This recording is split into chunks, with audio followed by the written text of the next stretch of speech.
सरकार आरक्षण कसं देत नाही तेच पाहतो। लोकशाही मराठीला दिलेल्या मुलाखतीत मनोज जरांगेंचा आज सरकारला थेट इशारा। ओबीसीतून मराठ्यांना आरक्षण न मिळाल्यानं मराठा समाज नाराज, मराठ्यांचा राजकीय आरक्षण घेण्याचा डाव फसल्याचा आरोप।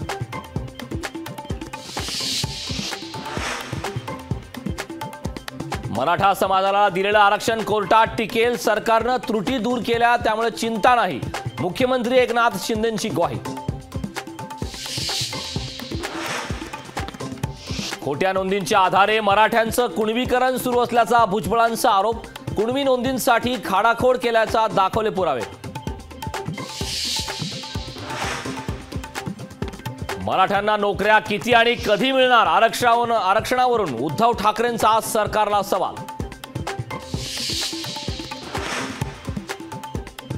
लोकसभा निवडणूक काढून घेण्यासाठी मराठा आरक्षण दिल्याचा विरोधकांचा आरोप, मतांवर डोळा ठेवून आरक्षण दिल्याचा विरोधकांना संशय।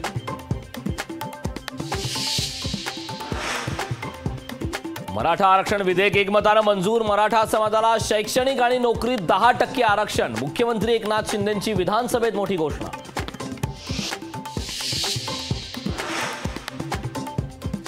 वंचितच्या मविया समावेशाचा निर्णय अद्याप प्रलंबित, दुसरीकडे शरद पवारांकडून मवियाच्या 39 जागांवर एकमत झाल्याचा दावा।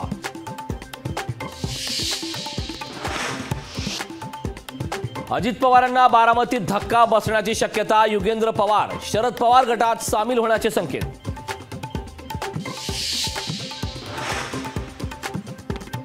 कांदा निर्यात बंदी 31 मार्च पर्यंत लागू राहणार, अमित शहांच्या निर्णयाला वाणिज्य विभागाची केराची टोपली। लोकशाही मराठी ऐका, पहा, जागरूक रहा।